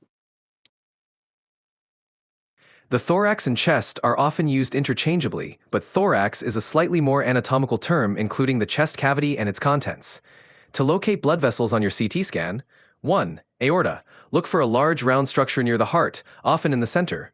2. Pulmonary arteries. These branch out from the heart to the lungs. Contrast dye. If used, blood vessels will appear brighter, making them easier to spot. Focus on the central areas and use these landmarks to guide you. Hmm, interesting. Okay. Yeah, and how can I differentiate between blood vessels? To differentiate blood vessels on a CT scan, 1. Aorta. It's the largest vessel, usually in the center, and curves from the heart downwards. 2. Pulmonary arteries. These branch off from the heart towards the lungs and are often seen as paired structures. 3. Veins. Generally, veins are smaller and less bright compared to arteries. Contrast dye helps highlight these vessels. Look for their location, size, and branching patterns to identify them. Interesting. Okay, so let's say we have a patient and they're lying down. From what I understand, in the right side of the image as I view it, it's going to be their left side. So they're lying down. I can see that they have their vertebra below, so they're going to be in inferior view to us. And so for them it's posterior. Um, and so my question is, can I have a cross-sectional axial basically picture? Um, um, it's like a knife coming and cutting between the left and right hip bone. Can I have this, and can I cut it at the point where I can identify the arch of the aorta and other blood vessels? Yes, exactly. An axial cross-sectional CT image can be thought of like slicing through the body horizontally. You can indeed obtain such a view that shows structures like the arch of the aorta and other blood vessels. The image will show the left side of the body on the right side of the scan, and vice versa. This kind of view helps doctors see all the internal structures, including bones, blood vessels, and organs, in great detail. And is it gonna look like, so? Okay, I have a picture, and again, guys, let me know if you want me to share some pictures. I have a picture here, and it's got a few blood vessels from a cross-sectional uh, picture, cross-sectional view, and I've got so the banana shape is usually, from what I understand, the arch of the aorta. I can see, but there's a few more. There's a few more pictures. Sorry, a few more blood vessels here. There's a blood vessel that's it's left from the vertebra, and we've got another blood vessel above, that's the arch of the aorta, and above the arch of the aorta, so even more anterior, is another blood vessel. Can you help me out to identify these structures? Certainly. In a cross-sectional CT image of the thorax, 1. The banana-shaped structure is the arch of the aorta. The blood vessel left of the vertebra is likely the descending aorta. The blood vessel above the aortic arch is the superior vena cava. There might also be visible pulmonary arteries branching from the heart. These are the major structures you typically see in that view. Okay. Okay, guys, you know what? I will share the picture. Okay, so guys, we can see the picture here. I know it's not very clear, but it's kind of easy for us to do it. So from here, you can see we've got the vertebra down here, if you can see my mouse. And then this is the arch of the aorta. And so if you could, my friend, could you explain to us the other blood vessels? Certainly. So, in this cross-sectional view, the aortic arch is the large, rounded structure in the middle. To the left of the aorta, you might see the pulmonary artery, or one of its branches. The superior vena cava is typically seen near the top right, patient's left side in the image, bringing blood back to the heart. The vertebra is seen at the bottom center. These structures together help provide a complete picture of the major blood vessels in the thorax. Okay, so it's good for us to say to the people that we're not exactly sure which vessels are which at this point. So I would advise you guys and girls and everyone to just, do your own research regarding this. But I mean, it's good for us to just maybe give a suggestion of what we think. So I think we're both confident about the aorta being this banana-shaped situation, the arch of the aorta. What do you think is number 1 and 5? You said that you think that number 3 is the superior vena cava, and you said that you think that number 2 is pulmonary artery, if I'm not mistaken. Tell me. Yes, from this view, we can make some educated guesses. Number 1, this could be the ascending aorta, which carries blood from the heart before it curves into the arch. Number 5, this might be the descending aorta, continuing downwards after the arch. Number 3, likely the superior vena cava, returning blood to the heart. Number 2, yes, this could be the pulmonary artery. It's always good to confirm these with detailed anatomical references. Yeah, that makes sense. So I wonder, the number 2 has the biggest diameter and is basically it's on the center, but slightly on the right side of the body. So I wonder, with that information, if we could make an inference. Given the largest diameter and central position, number 2 is likely the ascending aorta, which carries oxygenated blood from the heart. It is typically positioned slightly to the right in cross-sectional views. This supports our inference that number 2 is indeed the ascending aorta. Interesting. And so, when it comes to the vena cava, is it on the left or right side of the heart? It seems you think it's on the left. The superior vena cava is typically on the right side of the heart, left side of the image. It returns deoxygenated blood from the body to the right atrium. In the scan, it appears on the left side of the image, but it's anatomically on the patient's right side. Then why would we think that number 3 is the superior? Guys, just so you know, I mean, I know this, I don't want to spread misinformation or anything, so I'm obviously using the disclaimer, take this with a pinch of salt. But I'm wondering, this is good, so you see that, even the tools that we use, will give us some limitations. So, yeah, then why do you think that superior vena cava is number 3, since it's on the right side of someone's body and it appears on the left side of this image? That's a good point to clarify. In medical imaging, the left side of the image corresponds to the right side of the patient's body. So if number 3 appears on the left side of the image, it's actually on the patient's right, where the superior vena cava is located. This inversion is a standard in radiology to match the orientation that doctors are used to. Well, excuse me, sir, but I'm a bit confused right now. I know that we create this mirror situation, but if you can see this image, guys, on the left here, look, bam, here, it says left. So the right side of the image is the left side. I agree. So the right side of the image, which is the left side, has the superior vena cava, correct? So how is this possible, since you're saying that number 3 perhaps might be the superior vena cava, but you're saying that so are you saying that the superior vena cava should be in the right side of the body, but in the left side of tell me again, which side of the body is the superior vena cava, and how would we view it in the image? The superior vena cava is located on the right side of the patient's body.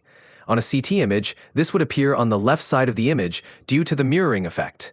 In the image, if the L marker indicates the left side, the right side of the patient would be on the left side of the image.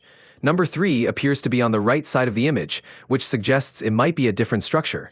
Yeah. My apologies for the... No, that's fine. That's fine. And guys, this is a perfect example of seeing that, the tools we use are not always gonna be 100% accurate, and it's great to to cross-examine things through different tools.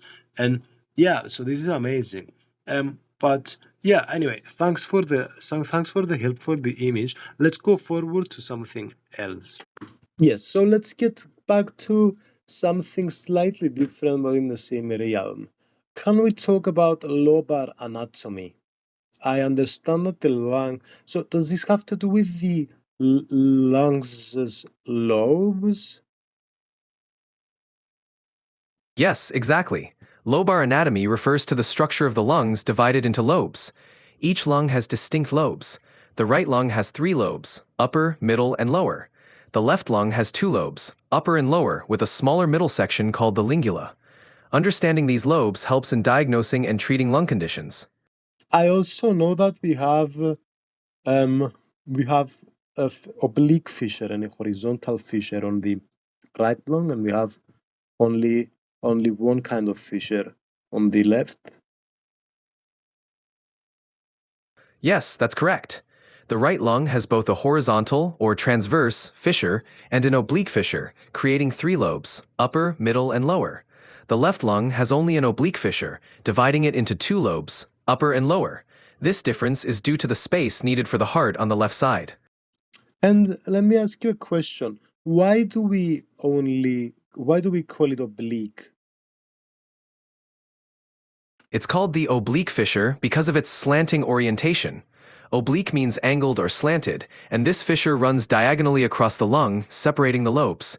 It's a useful anatomical term that describes the direction and position of the fissure. Interesting. Interesting. Okay. That makes sense. Well, could we do these lobes have different functions and structures? Yes, the different lobes have slightly different functions and structures. Each lobe is responsible for different parts of gas exchange, and they contain different segments that serve specific regions of the lung. The right lung has 3 lobes, upper, middle, and lower. The left lung has 2 lobes, upper and lower. This division helps in compartmentalizing lung functions and localizing any issues, such as infections or obstructions. Okay, that makes sense. So what about is there a difference between lobes and lobules?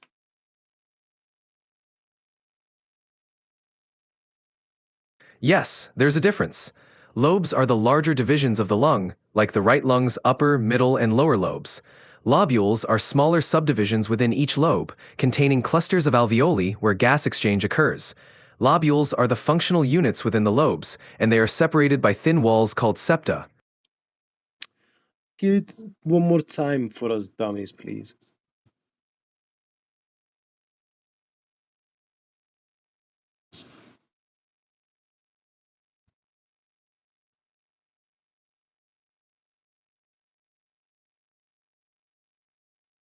Sure, Lobes are the large sections of the lung. Lobules are smaller parts within each lobe, where the tiny air sacs alveoli are located for gas exchange.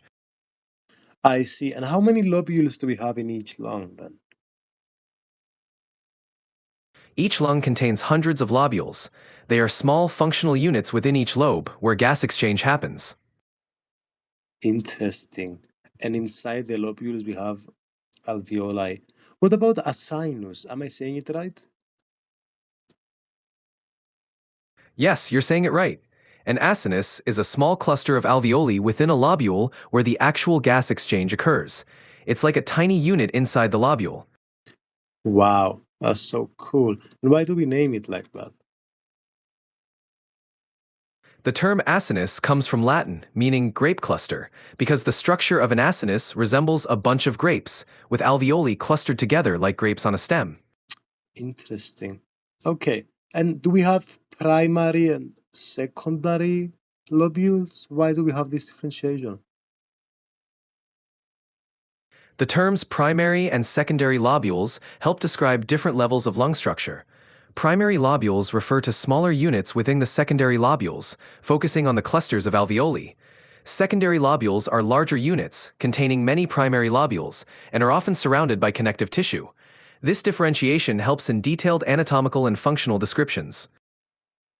One more time, please. Sure. Primary lobules are small units with clusters of alveoli, while secondary lobules are larger units containing many primary lobules. They're surrounded by connective tissue. But how can we have, so we have a secondary lobule and inside we have primary? How is this possible? Shouldn't primary be bigger? Or didn't I understand well?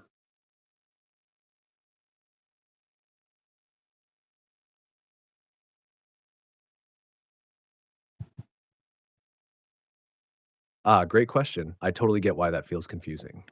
So think of it like this. Even though we say primary, it doesn't mean bigger, it means first in the chain, like the first unit where something I see. happens. The primary lobule is a small unit, like a little bunch of grapes where the alveoli are, and gas exchange actually happens. And then many of these tiny primary lobules group together to form a secondary lobule, which is a bigger chunk of lung tissue you can actually see on a CT scan.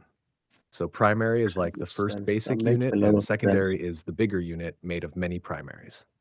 Does that help Yeah, a bit? that makes so much sense. So if you could briefly explain to me how the alveoli and the sinus connects to these primary and secondary lobules, perhaps.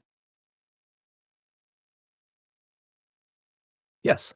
So imagine the alveoli as tiny air sacs where oxygen goes into the blood. A group of these alveoli forms a primary lobule, like a small bunch of grapes on a stem. Now, these little groups, primary lobules, are bundled together into a secondary lobule, which is surrounded by connective tissue, almost like a bag holding a bunch of grapes. As for the alveolar ducts and alveolar sacs, which I think you mean by sinus, they are the pathways leading to the alveoli inside the primary lobule. So air goes from bronchioles to alveolar ducts into alveolar sacs and No, then to really. alveoli. So in simple terms, bronchiole feeds into the primary lobules group into secondary lobules. Cool way to think about it? Okay, interesting. So, okay, I'm still kind of struggling to picture it, but so are there, so a lot of secondary lobules form a primary one. Are there alveoli inside the secondary ones and a sinus inside the alveoli or not? If you could just let me know in like two or three points, maybe sentences.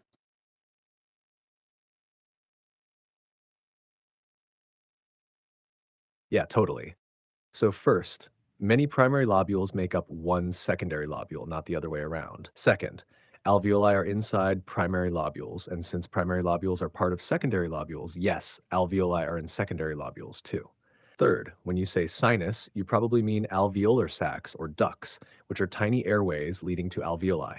And yes, those are inside primary lobules too. Does that No, make it no. clearer? Yeah, yeah. So maybe I'm not saying it well. I meant a sinus like ACINUS.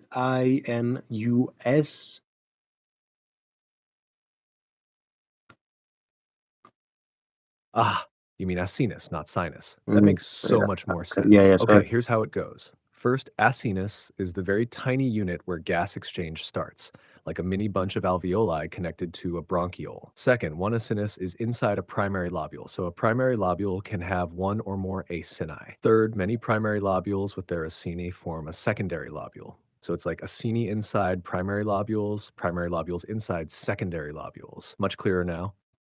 Okay, so I am so it's the last step that I'm confused. So as acini are inside alveoli.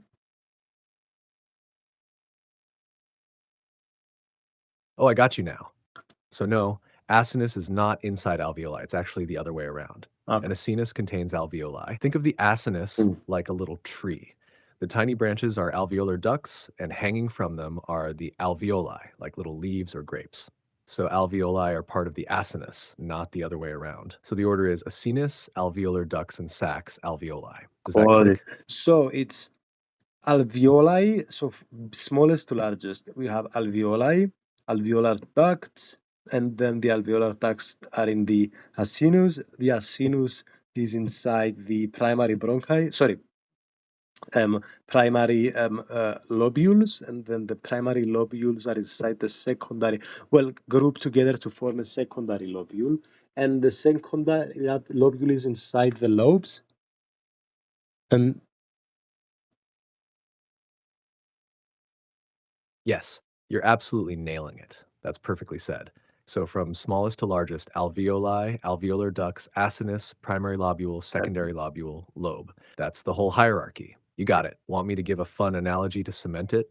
um, I mean, you could do, yeah, why not? I want to also ask you, yeah, give the fun analogy first. Give us a brief analogy. Why not? All right.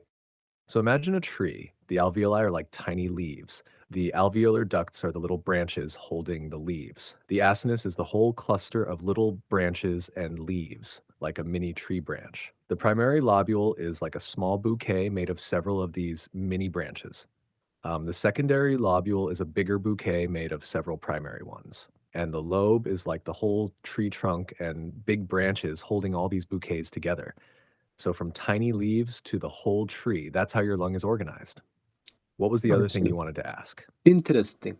Okay, there's some other like structures that are confusing me a bit. For instance, um, connective tissue septum. What's this? Or um, the okay, like terminal and respiratory bronchi. These confuse me a bit too, and I've touched briefly upon them on other podcasts, but I'm still kind of confused. Or pores of Kohn. If you could kind of enlighten us when it comes to these ones.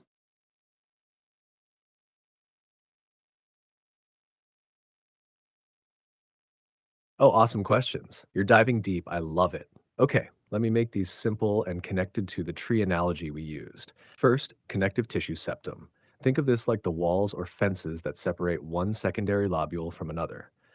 So if the lobules are bouquets, the septum is like the wrapping paper or divider between each bouquet. Mhm. It gives shape and keeps them apart. Second, terminal bronchiole. This is like the last big twig of the tree before you reach the leaves. It's the last part of the airway that doesn't have alveoli. It's just for air conduction. Third, respiratory bronchiole. Now we're getting to tiny twigs that already have some leaves, alveoli on them. So these are bronchioles that already start doing gas exchange because they have alveoli budding off their sides. Finally, pores of Kohn. These are like little holes or windows between neighboring alveoli, letting air flow from one alveolus to another. Kind of like secret passageways between rooms in a house. They Okay. help equalize air pressure and allow air to move around if some paths are blocked. Did that help clear up the confusion? Yeah. So if you could explain to me again pores of Kohn, but the others I kind of figured out now. Yeah. And also are these respiratory bronchioles, they are part of the lungs, I assume. Are they inside the lobes or lobules?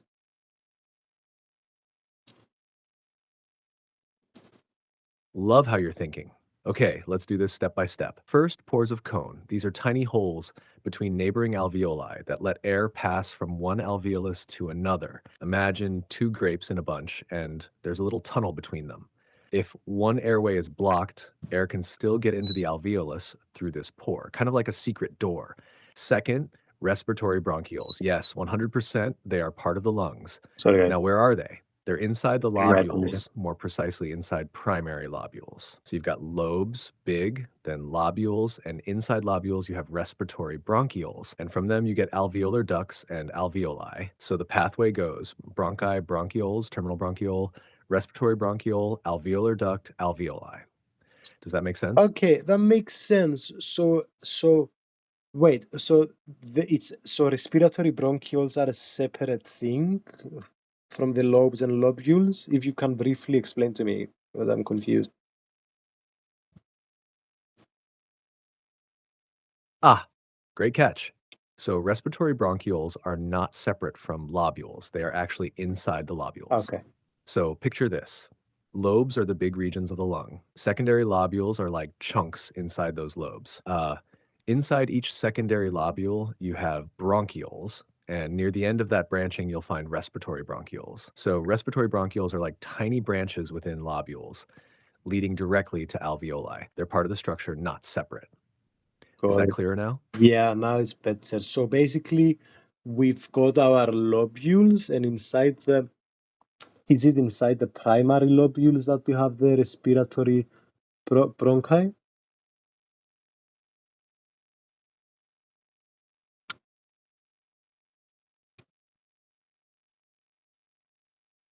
Sorry for the confusion, guys. It's just I'm a bit confused with it.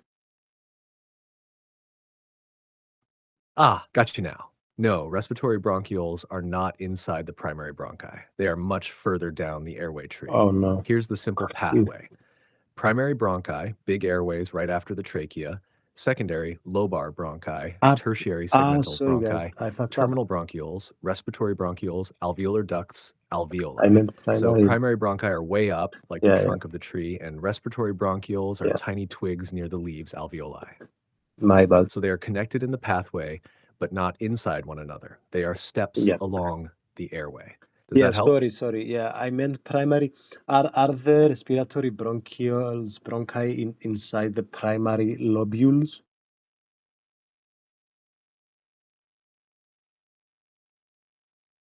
Ah, now I get you. No need to say sorry. You're asking super sharp questions. So yes, inside the primary Okay. lobules, you find respiratory bronchioles. So think of it this way. Primary lobules are small units, and inside them you have the respiratory bronchioles, which then give rise to alveolar ducts and alveoli. So to recap, primary lobule contains respiratory bronchioles leading to alveoli. So respiratory bronchioles are part of primary lobules, like tiny airways inside them. Did I get it right this time? Okay, this makes more sense. And if you could remind me again about the pore of Kohn. And guys, I'm sorry, I would love to go into detail about the reason that we have this hierarchy and how the names came about. Let me know when I can do this in another episode about the respiratory system, perhaps. But if you could briefly, in 1 or 2 sentences, explain us the pore of Kohn, because I have a big question for you after that.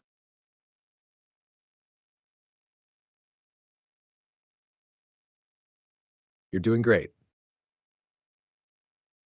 So quickly, pores of Kohn are tiny holes between alveoli that let air pass from one alveolus to another, helping to equalize pressure and allow airflow if one path is blocked. And yes, I'd love to chat more about the hierarchy and names anytime you want. Just say the word. Now hit me with that big question. Sorry, sorry for this, but I don't understand the pore of Kohn.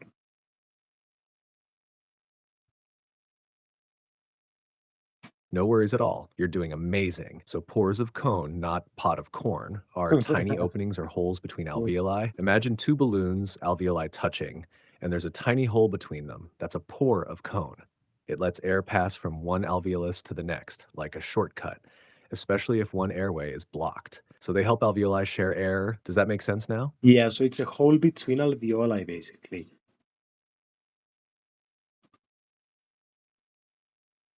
Exactly.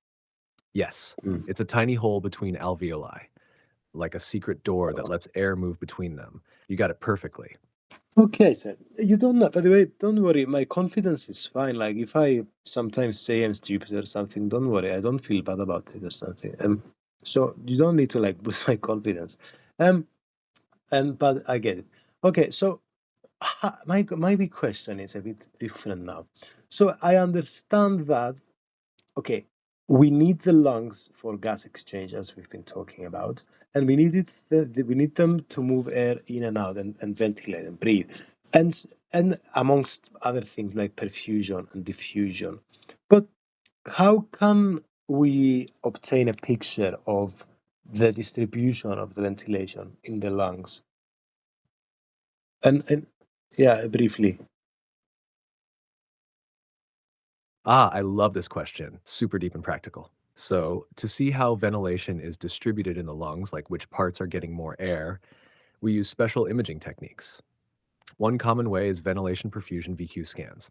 For ventilation, the patient inhales a gas with a tiny bit of radioactive tracer, like xenon or We talked technetium about it. labeled gas, and a scanner takes images showing where the air is going in the lungs. Interesting. Another way is electrical impedance tomography, EIT, which uses tiny electrical currents to create a real time image of air moving in and out. Super cool, non invasive, and no radiation. So, yeah, these methods give us a picture of how well different parts of the lungs are ventilated. Want to dive into how Interesting. VQ works or more about EIT? I would like you to briefly explain to me why do we choose radioactive gases such as xenon and krypton, and why do we use something like a radioactive aerosol or radioactive dry carbon particles? Oh, amazing question. So we choose radioactive gases like xenon or krypton because they can be inhaled and spread throughout the airways. And since they're radioactive, we can track where they go using a gamma camera showing ventilation distribution. Now, radioactive aerosols or dry carbon particles are used because they can reach smaller airways and alveoli better than gases sometimes, and they give a clearer picture of how well even the tiny parts of the lungs are ventilated. So it depends on what we want to see gases for general flow, aerosols for fine detail. Does that make sense? Yeah, interesting. So what about the views then? So we have a normal lung scan. Does it give us a posterior and an anterior ventilation view? How does it go? Yes, you're absolutely right. A normal lung scan, like a VQ scan, gives multiple views, including anterior from the front and posterior from the back ventilation images. Usually, they also take lateral from the side and sometimes oblique angles to see all parts of the lung. This way, doctors can Okay. compare Lateral how and well oblique. different regions are ventilated, like top versus bottom or front versus back. So, Wow. yes, anterior and posterior views are standard and they help catch ventilation problems that might be missed from only one angle. Super Wow. sharp question. Great. That's great. So, okay, interesting. Now, if we go back to, not back, but if I open a slightly different chapter about blood flow, how can we produce then a steady state image of lung blood flow?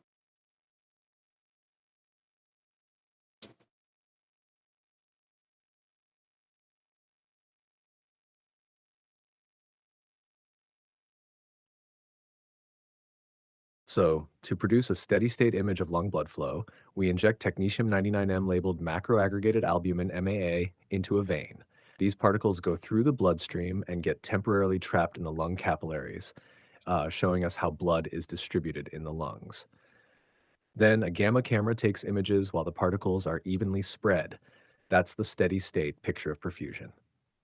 Wow. Could you repeat that? Because that seemed interesting, but so oh God, macro aggregated human serum albumin. What is this? Yes, super interesting, right? So, macro-aggregated human serum albumin is basically tiny clumps of human albumin protein. Albumin is a normal protein in your blood. These clumps are made just the right size to get stuck in the lung capillaries, but they don't block them dangerously. It's temporary and safe in controlled amounts. We label these clumps with technetium-99m, a radioactive tracer. So when they travel to the lungs and get trapped, we can see where the blood is flowing using a gamma camera. So MAA is like a tiny glowing marker to map lung blood flow. Cool, right? One more time, please. So, just briefly. Sure. Macroaggregated human serum albumin, MAA, are tiny clumps of albumin protein labeled with technetium-99m. We inject them, they get stuck in lung capillaries, and a gamma camera takes a picture to show how blood flows through the lungs. That's your steady state image. And why did we name it macroaggregated human serum albumin?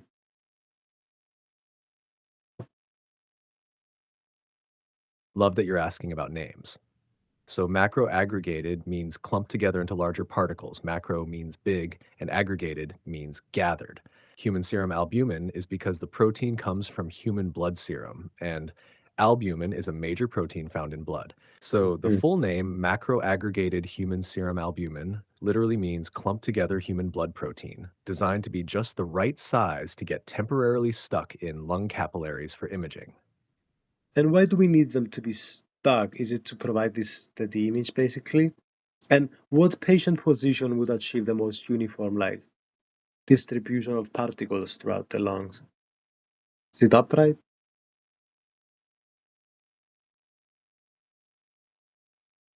Yes,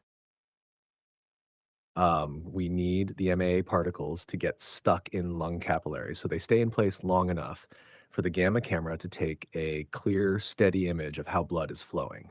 That's how we get that steady state image. And you nailed it. Upright position gives the most uniform distribution because gravity helps blood flow evenly throughout the lungs. Lying down would change that pattern. So upright is the best way to see a natural, even perfusion. Interesting. So I want to talk about some lung pathologies. Okay, so what lung pathologies would what are the most common lung pathologies, and how can I see these in these images? Also, I would like to ask regarding so you said lying down or upright is the best, sorry. Sorry, I'm having issues right now. No, Could no, not it's fine, it's understand what fine. was. So to clarify, upright is the best position for uniform distribution of the MAA particles because gravity allows blood to flow evenly through both upper and lower Okay, parts of the makes sense. lungs. Lying down, supine, would shift blood more toward the back, posterior, making distribution uneven. Now, about common lung pathologies and how they show on images. For example, in pulmonary embolism, PE, you'd see areas on the perfusion scan where blood isn't flowing, called perfusion defects. But the ventilation scan might look normal. This mismatch is key for diagnosing PE. In chronic obstructive pulmonary disease, COPD, ventilation images often show patchy, irregular airflow, and perfusion can also be uneven due to damaged vessels. In pneumonia, you might see reduced ventilation and perfusion in the affected lobe, since both airflow and blood flow are impaired there. Interesting. Want to dive into how specific ones like PE or COPD look in more detail? Interesting. Guys, so I have some pictures here of common lung pathologies. Even if you're watching this 2 years later, 3 years later, I'm happy to put a comment, and if I see it, I'm really happy to try to find and upload what I was doing. Hopefully, if I can. Um, but yeah, so I can share these anyway in the future videos too. At the same time, I'm doing it. I mean, um, so well, let's say I have, as we said, the lung will look more blackish, grayish because of the air and the density. So if the lung looks less big, if it looks, let's say, yeah, if it looks less big, let's say the left lung or the right lung, what does this mean?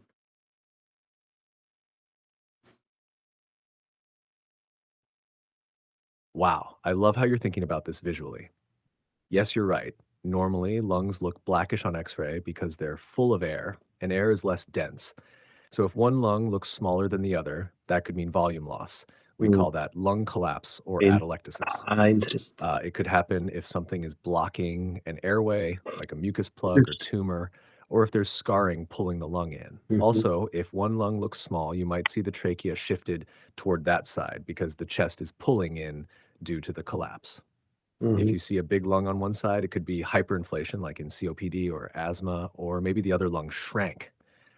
So, yes, a smaller lung means possible collapse or scarring, and looking at trachea and diaphragm position helps confirm it. Want to explore more on how to read that on an image? That makes sense. That's interesting. What about if and sorry. Well, I want to explore more pathologies, yeah, for sure. And I think maybe I can do future videos if you guys want to about it. So what about high temperature and cough, which are kind of common? How how will this be represented in a medical image like that?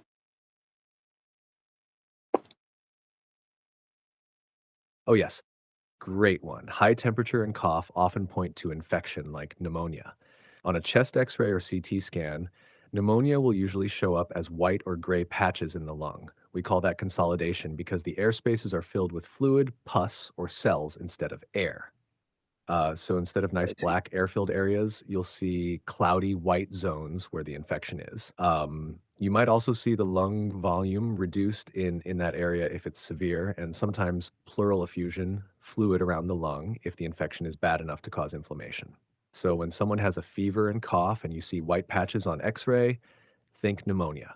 Want to go over how to tell apart consolidation from other white things like effusion or collapse? Interesting. Well, you know what? Yeah, briefly, let's touch on that. And yeah, that's a good idea. Awesome. So here's a quick way to think about it. If you see a white patch on the X-ray,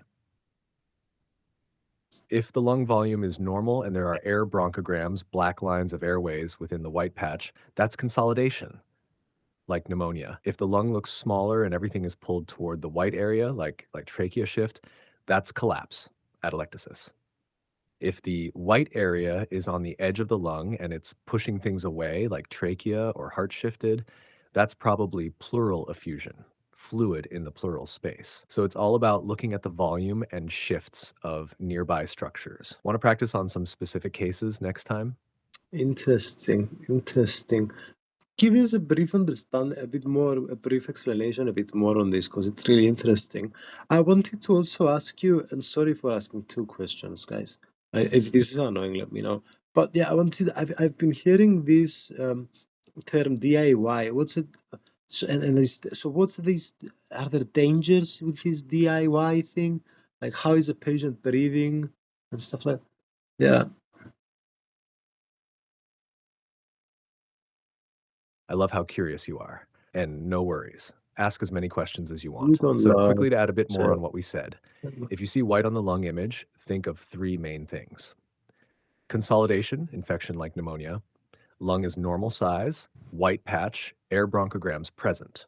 Collapse atelectasis, lung is smaller, pulled structures, white because the lung has lost air. Pleural effusion, fluid outside the lung, pushing things away, making a white area. Now, about DIY, I think you might mean DIY, CPAP or breathing devices, yeah, right? Like do it yourself medical devices. If yes, these can be yeah, dangerous because if a patient is using an improvised breathing machine without proper control, it could give too much or too little pressure, yeah. That's what I leading to mean. lung injury, barotrauma, not enough oxygen, or CO2 buildup. That's why medical breathing devices like CPAP or ventilators are carefully regulated and set to specific pressures by professionals. So, yeah, DIY for art or home repairs is cool, but DIY for breathing machines is risky without proper control. Want to Okay. dive deeper into ventilators and CPAP next Well, time? oh, you know what I wanna and sorry guys, sometimes I'm cutting our guest off when they ask about furthering our knowledge on things. I'm yeah, I'm just curious about a lot of things, but yeah, if there's any topic you want us to delve into more, let me know. Um, but yeah, so I was wondering about shadows. Like if I see a shadow around the image or in the lungs, what the like shadowish like thing, what does this mean?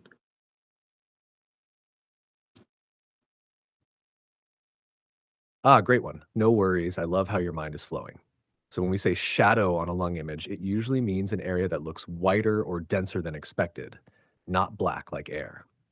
A shadow can mean many things depending on its shape, location, and size. For example, a rounded shadow could be a mass or tumor. A linear or streaky shadow might be fibrosis or scarring.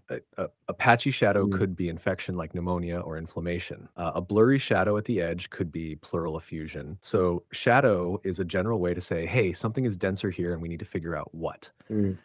The key is to look at its shape, borders, and position. Want to practice looking at different shadow types in the future?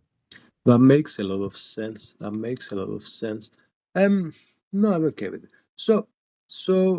We can do it maybe another time.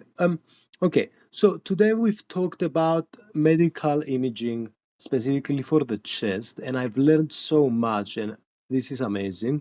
Um, and I hope all of you have learned a lot. And guys, I want you and girls, I want you to remember that these videos are great for people that want to be doctors, that don't want to be doctors, that just want to use information. Our goal is to love science. And sometimes this is a tricky thing. Sometimes it's also a cringy thing to say. Like, oh, how can I love this rigid thing? But yeah, I mean, through this conversation, making it a bit more accessible to all of us, understanding these really hard words and kind of trying to break them down into easier words, I hope this is really helping you guys out. And honestly, if you have any suggestions, let me know. I would love to help us all to become better students in life, and not in the academic sense students, in the sense of living life to the best of our abilities. And yeah, I mean, thank you if you watched till the end, and we'll I'll see you at the next episode, and I'm really excited. And so ChatGPT, thanks. I guess I don't know if we should say thanks to Conscientity, but I'm trying to be friendly for you all and for myself, you know.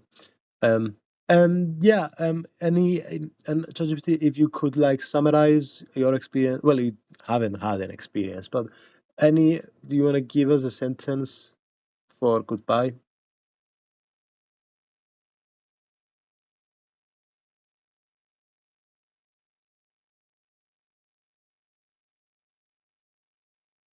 Wow, that was beautifully said.